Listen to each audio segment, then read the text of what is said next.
મિત્રો, હવે આપણે વર્તુળ સંબંધી ક્ષેત્રફળની અંદર દાખલા નંબર 7 ની ચર્ચા કરીશું. લાસ્ટ એમાં દાખલા નંબર 6 જોઈ ગયા હતા કે જે ઘણો લાંબો દાખલો હતો, એમાં કેલ્ક્યુલેશનમાં ગુણાકાર ભાગાકાર એ થોડું કાળજીપૂર્વક તમે ગણતરી કરવી પડતી એવી હતી. હવે દાખલા નંબર 7 આના સંદર્ભમાં ચર્ચા કરીશું. તો દાખલા નંબર 7 માં રકમ કેવી છે કે 12 સેન્ટીમીટર ત્રિજ્યાવાળા વર્તુળની એક જીવા કે જે કેન્દ્ર પાસે 120 નો ખૂણો બનાવે છે. 12 સેન્ટીમીટર ત્રિજ્યાવાળા વર્તુળની જીવા કે જે કેન્દ્ર પાસે 120 નો ખૂણો બનાવે છે. તો મતલબ અહીંયા r બરોબર 12 સેન્ટીમીટર છે.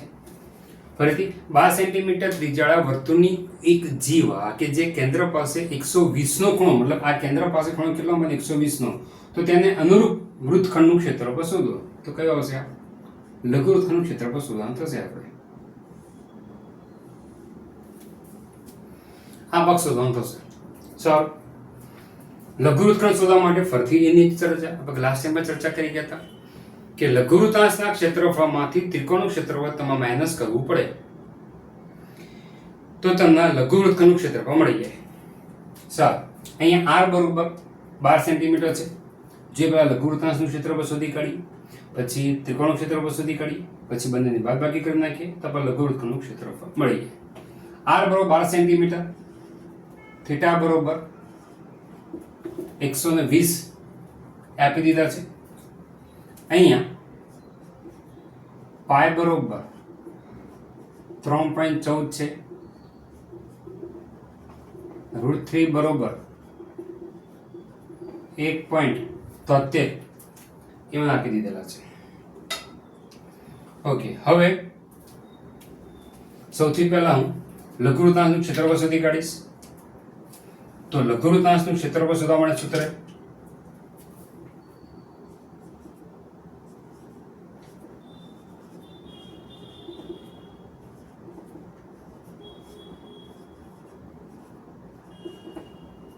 કેવું છે? પાઈ r સ્ક્વેર થીટા અપોન 360. આ સૂત્રમાં હવે આપણે બધી કિંમત મૂકીશું. પાઈની કિંમત કેટલી આપી છે? 3.14. આપણે શું લખીશું? 314 ભાગ્યા 100. r બરોબર 12 છે એટલે હું 12 ગુણ્યા 12 લખીશ, કાં તો 12 નો સ્ક્વેર 144 ડાયરેક્ટ એ પણ મૂકી શકાય. થીટા બરોબર 120 ભાગ્યા 360. 1 મિનિટ કટ થશે. ઓકે, હવે છેદ ઉડાવીશું. 12 તરી 36, 3 ચોક 12. હવે છેદ નથી ઉડાવવા. 12 ચોક 48, 314 ગુણ્યા 48 કરી નાખીશ. જે જવાબ આવે તેમાં 2 પોઈન્ટ કાપી નાખીશ. તો 314 ગુણ્યા 48 12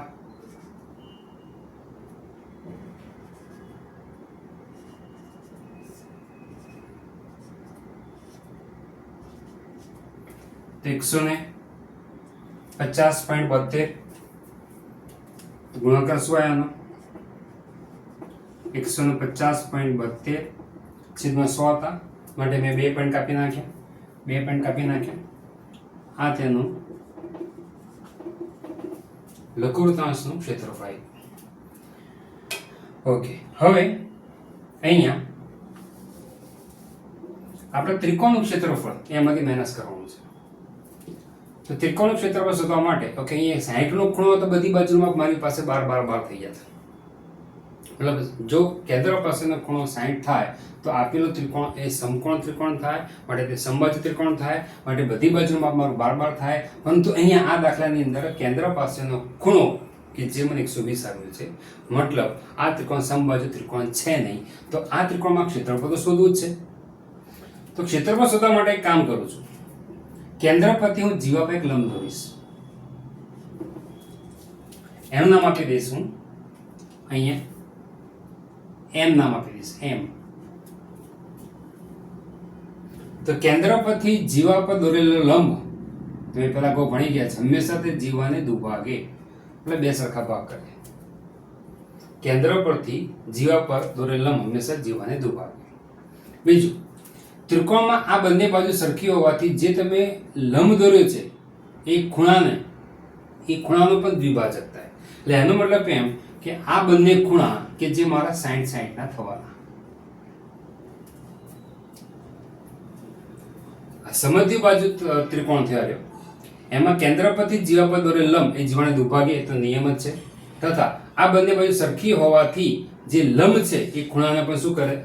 દ્વિભાજક થાય. મતલબ એ ખૂણાના બે સરખા ભાગ થાય. યાદ રાખજો, કેન્દ્ર પરથી જીવા પર દોરેલ લંબ જીવાને દુભાગે, મતલબ AM અને MB એ બંને માપ સરખા થાય. તથા જે લંબ દોર્યો છે એના કારણે આ બંને ખૂણાનું માપ સરખું થાય. મતલબ એ લંબ દોરવાથી આ ખૂણા કેવા થશે? કોણ દ્વિભાજક થાય એવું કહેવાય. એટલે OM કે જે ખૂણા AOB નો કોણ દ્વિભાજક છે એવું કહેવાય. મતલબ એ ખૂણો 60 નો થઈ ગયો. થોડીક લોજિક યુઝ કરીએ તો ત્રિકોણ OMA સાંભળજો ધ્યાનપૂર્વક. ત્રિકોણ OMA માં M તો 90 જ છે. ત્રિકોણના ત્રણ ખૂણાનું ટોટલ 180 થાય. આ 90 છે તો સબેક છે, બાકીના બે ખૂણાનું ટોટલ એ તો 90 થવું જ જોઈએ.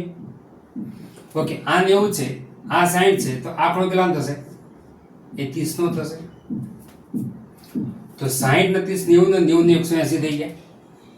ઓકે, હવે આપણે એ પણ કદાચ ખબર હશે કે જે ત્રિકોણમાં જે ખૂણાનું માપ 30 હોય એની સામેની બાજુનું માપ હંમેશા કર્ણ કરતા અડધું થાય. એટલે OM નું માપ કર્ણ કરતા કેવું થાય? અડધું થાય. એટલે OA કેટલા છે? 12, તો OM કેટલા થશે? 6 થશે, અડધો થાય. બીજું, પહેલા મગજ સેટ કરી નાખો કે મારે ત્રિકોણનું ક્ષેત્રફળ શોધવું છે. તો મેં કેન્દ્ર પરથી જીવા પર લંબ દોર્યો, તો ત્રિકોણનું ક્ષેત્રફળ શોધવા માટે સૂત્ર કયું છે? 1/2 પાયા ગુણ્યા વેધ. તો 1/2 આ પાયો થયો, આ વેધ થયો, મતલબ મારા પાયો એટલે AB શોધવો પડશે તથા વેધ એટલે મારે OM શોધવો પડશે. પછી ત્રિકોણના ક્ષેત્રફળમાં 1/2 પાયો ગુણ્યા વેધ આ બંને કિંમત હું મૂકી દઈશ. જોઈએ હવે એ પાયો અને વેધ આપણને કેવા મળે છે એ જોઈ લઈએ. હવે પહેલા મેં લંબ દોરવા માટે લંબની ચર્ચા કરી નાખીએ. હવે OM લંબ AB આથી AM અને MB બંને કેવા થશે? સરખા થાય. તથા આ બંને ખૂણા પણ કેવા થશે? સરખા, કારણ કે કોણ દ્વિભાજક થશે. ખૂણો AOM is equal to ખૂણો BOM is equal to 60 થશે. સમજો, મારે એક OM નું માપ જોઈએ છે અને એક AB નું માપ જોઈએ છે. તો પહેલા હું OM નું માપ લઈ લઉં. તો ત્રિકોણ OMA માં સ્વાભાવિક છે હું અહીંયા sin cos એ વિધેયનો ઉપયોગ કરીશ. જો ત્રિકોણ O, અહીંયા પહેલા આકૃતિ જોઈ લો. પહેલા આપણી પાસે ત્રિકોણ OMA છે, આ 90 છે, આ 60 છે, આ 30 છે, આ 12 છે. તો મારે આ માપ જોઈએ છે. થયું શું? sin 60 સામેની બાજુ ભાગ્યા કર્ણ, સોરી sin 30 સામેની બાજુ ભાગ્યા કર્ણ. એટલે sin 30 સામેની બાજુ કોણ છે? OM ભાગ્યા કર્ણ કોણ છે? OM. sin 30 ની કિંમત કેટલી છે? 1/2. ઓકે, OM ની કિંમત કેટલી છે? ખબર નથી. OA કેટલા છે? 12. 12 સામે જવા દો તો OM is equal to 12/2 થાય, એટલે કે 6 સેન્ટીમીટર. આ ભાગ તમને કેટલો મળે? 6 સેન્ટીમીટર. ઓકે, હવે શું જોઈએ છે? હવે તમારે આ ભાગ AM વાળો ભાગ જોઈએ છે. તો AM વાળો ભાગ શોધવા માટે ફરીથી હું sin 60 સામેની બાજુ ભાગ્યા કર્ણ કરું, અથવા tan 30 બરોબર સામેની બાજુ ભાગ્યા પાછળની બાજુ કરું તો પણ ચાલે. પણ અહીંયા હું ત્રિકોણ OMA માં sin 60 નો ઉપયોગ કરી દઈશું. તો હવે EM નું માપ શોધવા માટે હું sin 60 ઇઝ ઇક્વલ ટુ સામેની બાજુ એટલે AM ભાગ્યા કણ OA. sin 60 ની કિંમત કેટલી છે? √3/2. AM કેટલા છે એ તો આપણે શોધવાના છે. OA કેટલા છે? 12 છે. 12 સામે જવા દો. આથી AM √ 12 સામે ગુણાકારમાં જશે. 12 √3 ભાગ્યા 2 એ છેદ ઉડશે. AM બરોબર 2 × 12 6 √3 થશે. આથી આ માપ આપણને કેટલું મળ્યું? 6 √3. ઓકે, પરંતુ અહીંયા આપણે જુઓ આપણે શું કીધું હતું કે OM જીવા પર લંબ દોર્યાથી AM અને MB બંને માપ કેવા થવાના? સરખા થવાના. આથી આપણી પાસે AM નું માપ કેવું થયું? 6 √3. આથી MB નું માપ એ પણ કેટલું થશે? 6 √3 થશે. તો સમજો આ બાજુ ભાગમાં MB છે અને એક ત્રિકોણ દોરી કાઢીએ OM. તો આ 6 √3 તો આ પણ 6 √3 થશે. આથી આખો AB ભાગ કેટલો થશે? 6 √3 + 6 √3 કેટલા થશે? 12 √3. થાય કે ના થાય? એટલે કે એવું કહેશે કે આની પરથી કે જે AB નું માપ છે, આ AB નું માપ કે જે AM કરતા કેવું થાય? બમણું થાય. AM કેટલા છે? 6 √3. 14 કેટલા થશે? 12 √3 સેમી. સમજો હવે AB નું માપ કેટલું મળી ગયું આપણે? AB = પાયો મળી ગયો 12 √3. OA કે જે વધ મળી ગયો 6. એટલે ત્રિકોણના ક્ષેત્રફળમાં આપણને પાયા અને વેધ બંને માપ મળી ગયા.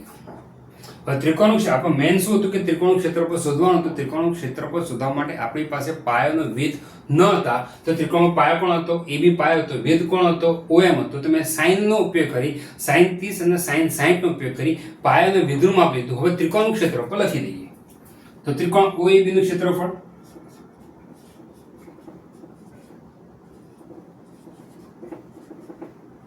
સૂત્ર કેવું આવશે? 1/2 પાયો કોણ? AB ગુણ્યા OM. ઓકે, તો 1/2 AB એટલે કેટલા? 12 √3. OM એટલે કેટલા? 6. ઓકે, જો અહીંયા કટ કરીએ તો 2 * 6 અને 12 * 36 √3.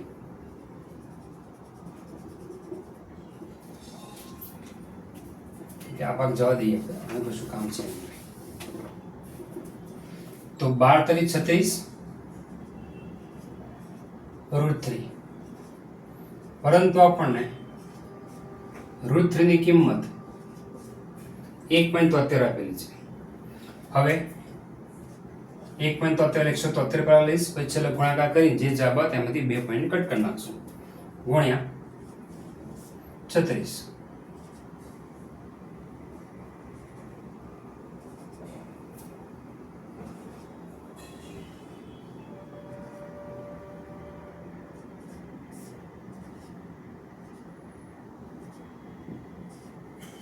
તો 62 28 2 પોઈન્ટ કાપી દઈએ એટલે કેટલા આવશે? 62.28 sin સ્ક્વેર. આપણે શું મળ્યું? ત્રિકોણ OAB નું ક્ષેત્રફળ. ઓકે, આપણે શું શોધવાનું છે કે લઘુ વૃત્તખંડનું ક્ષેત્રફળ. લઘુ વૃત્તખંડનું ક્ષેત્રફળ માટે સૂત્ર કેવું છે કે લઘુ વૃત્તાંશનું ક્ષેત્રફળ કે જે આપણને મળી ગયું છે એમાંથી ત્રિકોણનું ક્ષેત્રફળ એ પણ મળી ગયું છે, એ માઇનસ કરી દે તો આપણને મળે લઘુ વૃત્તખંડનું ક્ષેત્રફળ. તો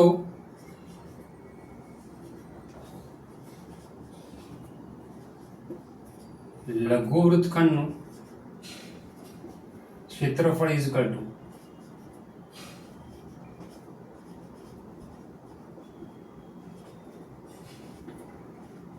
લઘુવૃત્તાંશનું ક્ષેત્રફળ માઇનસ ત્રિકોણ OAB એનું ક્ષેત્રફળ. ઓકે, લઘુવૃત્તાંશનું ક્ષેત્રફળ કેટલું આપણી પાસે 150.72. એમાંથી ત્રિકોણનું ક્ષેત્રફળ 62.28 માઇનસ કરી નાખો.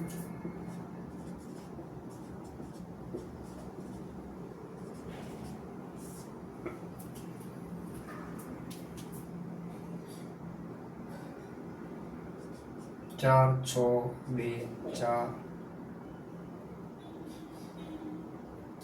10, 2, 8, 14,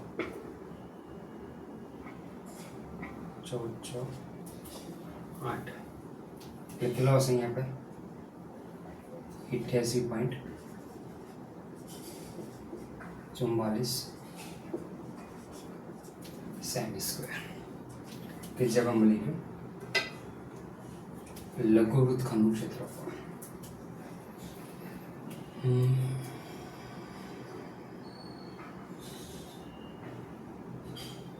ઓકે, તો આ દાખલામાં એક નવું વસ્તુ આવ્યું કે કેન્દ્ર પાસેનો ખૂણો 120 હતો. કેન્દ્ર પરથી જીવા પર લંબ દોર્યો કે જે જીવાનો દુભાગ્ય છે. દુભાગ્ય નિયમ જ છે. કેન્દ્ર પરથી જીવા પર દોરેલ લંબ જીવાને દુભાગ્ય છે. આ નિયમ છે. ઓકે, તથા ત્રિકોણ દ્વિબાજુ ત્રિકોણ છે. આથી આ બંને બાજુ સરખાવે અને કેન્દ્ર પરથી જ્યારે જીવા પર લંબ દોરવામાં આવે ત્યારે આ ખૂણો કે જે કોણ દ્વિભાજક થઈ જાય લંબ દોરવાને કારણે. ઓકે, માટે આખો ખૂણો 120 નો હતો. બંને ખૂણા કેટલા થશે? 60 બંને ખૂણા થઈ જશે. ઓકે, તો પછી લઘુવૃત્તાંશનું ક્ષેત્રફળ શોધી કાઢી. ત્રિકોણનું ક્ષેત્રફળ શોધવા માટે 1/2 પાય ગુણ્યા વેધ તેનું સૂત્ર છે. આ પાયો આ વેધ બંને શોધી કાઢે. sin 30 નો ઉપયોગ કરી, sin 60 નો ઉપયોગ કરી અને છેલ્લે ત્રિકોણનું ક્ષેત્રફળ શોધ્યા બાદ લઘુવૃત્તાંશના ક્ષેત્રફળમાંથી ત્રિકોણનું ક્ષેત્રફળ કે જે માઇનસ કરી નાખ્યું. તો મિત્રો, આ ચેપ્ટરની અંદર ગુણાકાર ભાગાકારમાં સહેજ કાળજી રાખવી જરૂરી છે. કાળજીપૂર્વક પોઈન્ટ કાપવા માટે પણ કાળજીપૂર્વક અને ગુણાકાર શાંતિથી ગુણાકાર કરવા. એક સામાન્ય તમારી બેદરકારીને કારણે આખો દાખલો ખોટો પડશે.